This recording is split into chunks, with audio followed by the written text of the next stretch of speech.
যেরকম আরো সুনির্দিষ্ট দৃষ্টান্ত দিলে ইবাদতের একমাত্র উপযুক্ত কে বলেন? কেউ যদি আল্লাহর জায়গায় দুর্গাকে পূজা করে, তাহলে যে ইবাদত এক আল্লাহর জন্য নির্ধারিত ছিল, সে আল্লাহকে ইবাদত না করে দুর্গাকে পূজা করলো, তাহলে ইসলামের পরিভাষায় দুর্গাকে বলা হয় তাগুত।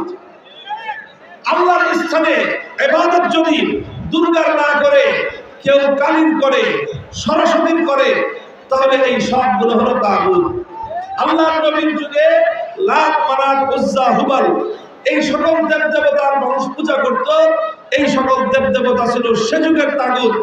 আর এই যুগের তাগুত হলো এই জাতীয় যত দুর্গা, সরস্বতী, কালী, যে সকল মূর্তিগুলো মানুষ নিজের হাতে বানিয়ে মানুষ সেগুলোকে ইবাদত এবং পূজার আসনে বসিয়ে তাদের পূজা করে, তাদের ইবাদত করে, এগুলোকেই বলা হয় তাগুত। কথাটা বোঝা গেল? বুঝতে পেরেছেন আপনারা? আরেকটা দৃষ্টান্ত দেই যে আল্লাহর জন্য নির্ধারিত সংরক্ষিত আসনে যেই বসবে সেই তাগুত হবে। যেরকম ইবাদতের একমাত্র উপযুক্ত কে, ঠিক তদ্রূপ আইন তৈরি করা, কি বললাম? আইন তৈরি করা, বিধান তৈরি করা সর্বোচ্চ ক্ষমতা একমাত্র কার?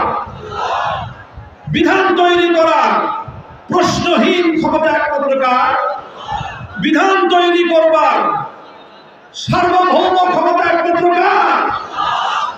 সার্বভৌম ক্ষমতা হলো একমাত্র আল্লাহ। সার্বভৌম ক্ষমতার অর্থ কি? সর্বোচ্চ ক্ষমতার অর্থ কি?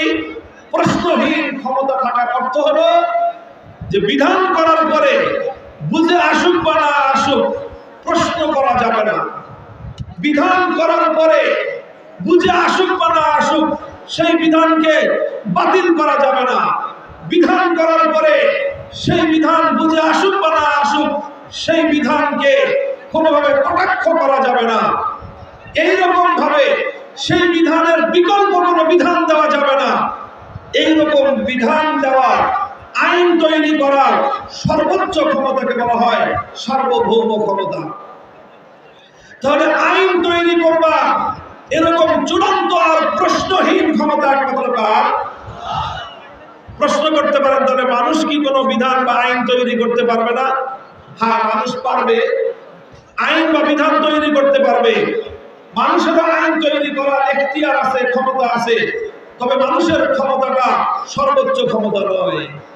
মানুষের ক্ষমতাটা প্রশ্নহীন ক্ষমতা নয়। মানুষ আইন করতে পারবে কতদূর পর্যন্ত? মানুষ আইন করতে পারবে এমন ভাবে যেন মানুষের কোনো তৈরি আইন আল্লাহর কোনো আইনের বিপরীত না হয়। মানুষের যে কোনো আইন, যে কোনো বিধান আল্লাহর যে কোনো বিধানের বিপরীত হবে, সঙ্গে সঙ্গে মানুষের সেই বিধান বাতিল বলে গণ্য হবে। কাজেই বুঝেন কথা এই জায়গাটায়। এই জায়গাটা আমি এজন্য বলছি, কথা এজন্য বলছি, আমাদের সমাজে এক সমস্যা হলো যে ঘাও এক জায়গায়, ফোড়া এক জায়গায়, মলম লাগায় আরেক জায়গায়, রোগীর রোগ এক জায়গায়, চিকিৎসা করে আরেক জায়গায়। প্রচুর ঘটে আমাদের দেশে। আল্লাহ পাক আমাদের দেশের চিকিৎসা ব্যবস্থাকে এই অভিশাপ থেকে মুক্তি দান করুন। রোগ একটা, ডাক্তার সাহেব অপারেশন করে তার বিশাল 4 লাখ টাকা 10 লাখ টাকার বিল ধরায় দিয়ে আরেক জায়গা দিয়ে তাকে অপারেশন করা দিয়ে ছেড়ে দিয়েছে। 3 দিন পরে দেখা যায় যে আবার যেই সেই। তাহলে রোগ যেখানে সেখানে চিকিৎসা না করে অন্যত্র যতই চিকিৎসা করা হোক রোগীর যেরকম কোনো কল্যাণ হবে না। সমস্যা যেখানে সেই জায়গাটা এড়িয়ে গিয়ে সেই জায়গাটাকে বাদ দিয়ে অন্য জায়গায় আপনি যতই মালিশ করেন রোগীর কোনো উন্নতির সম্ভাবনা নাই। মুহতারাম হাজিরিন, মানুষ এই আল্লাহ পাক রব্বুল আলামিনের তাওহীদ, আল্লাহর একত্ববাদের মধ্যেই ব্যাপকভাবে মুসলিম সমাজের মধ্যে বিভ্রান্তি রয়েছে, গোমরাহি রয়েছে, পথভ্রষ্টতা রয়েছে, মানুষের ভুল ধারণা রয়েছে।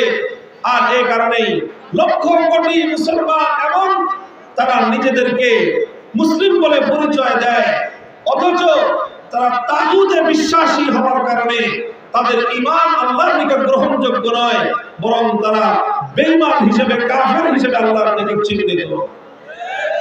কোরআন পাকের সূরাতুন নিসার মধ্যে আল্লাহ বলেছেন, আলাম তারা ইলাল্লাযীনা ইয়াজুমুনা আন্নাহুম আমানু বিমা উনজিলা ইলাইকা ওয়া মা উনজিলা মিন ক্বাবলিক ইউরিদুনা আন ইয়াতাহাকামু ইলাত তাগুত ওয়া ক্বাদ উমিরু আন ইয়াকফুরু বিহি ওয়া ইউরিদুশ শাইতানু আন ইউদিল্লাহুম দালালাম বাঈদা। আল্লাহ বলেন, হে নবী, আপনি কি এমন কিছু মানুষ দেখেছেন যারা নিজেদেরকে ঈমানদার বলে দাবি করে? কি করে? জোরে বলেন, কি করে? যারা নিজেদেরকে ঈমানদার বলে দাবি করে, ইয়াজুমুনা আন্নাহুম আমানু, তারা দাবি করে যে তারা ঈমানদার। আল্লাহ বলছেন, অথচ ইউরিদুনা আন ইয়াতাহাকামু ইলাত তাগুত। আমরা আল্লাহ আশ্চর্য প্রকাশ করে বলেন, আশ্চর্য প্রকাশ করে আল্লাহ রাব্বুল আলামিন বলেন, যে ব্যক্তি নিজেকে ঈমানদার বলে দাবি করতে পারে সেই ব্যক্তি কোশ্চিনকালেও কোনো তাগুতের কাছে বিচার চাইতে পারে না। যে ব্যক্তি নিজেকে ঈমানদার বলে দাবি করবে, যে ব্যক্তি নিজেকে ঈমানদার বলে পরিচয় দিবে, সেই ব্যক্তি কোশ্চিনকালেও কোনো তাগুতের কাছে ফয়সালা চাইতে পারে না। সেই ব্যক্তি কোনোদিন কোনো তাগুতের কাছে বিচার প্রার্থী হতে পারে না।